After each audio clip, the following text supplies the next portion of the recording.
ازيكم عاملين ايه؟ النهارده هنعمل مع بعض سلطة المشاوي الجميلة وتنفع كمان جنب الاسماك. هنجيب معانا حبة من كل نوع او زي ما انت عايزة من البتنجان والطماطم والبصل والفلفل الرومي او الفلفل الحامي، ممكن تحطي كمان فلفل حامي يعني. وهندهنهم دهنة زيت بسيطة وهندخلهم فرن، هيتشووا معانا زي ما انتوا شايفين كده. ويا سلام بقى لو بتشوي فراخ وحطيتيهم في الصاج كده زي ما هما تحت الشبكة والفراخ بتتشوي تنزل عليها الدهون بتاعتها الفراخ. وممكن كمان زي ما هما في الصاج كده وتحطي وقفي جنبهم وتوقفي في وسطهم كده الفرخة تتشوي تنزل عليهم ياخدوا طعمها وريحتها، هيبقوا آخر جمال.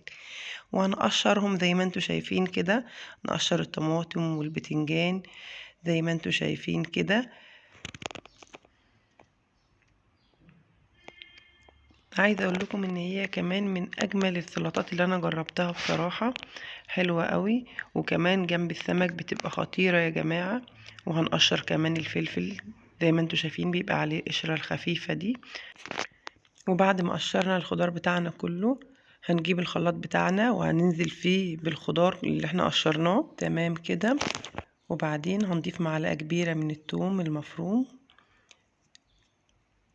وهنضيف بقى التوابل بتاعتنا. هنضيف ملح وكمون وكزبرة وفلفل اسود ومعلقة كبيرة من البابريكا المدخنة. البابريكا المدخنة كمان بتودي طعم لحتة تانية.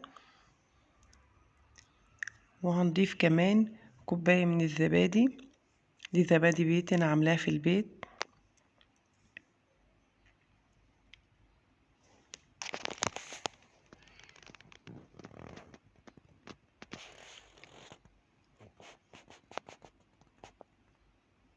وهنضيف كمان معلقتين او 3 معالق كده كبار من الطحينة.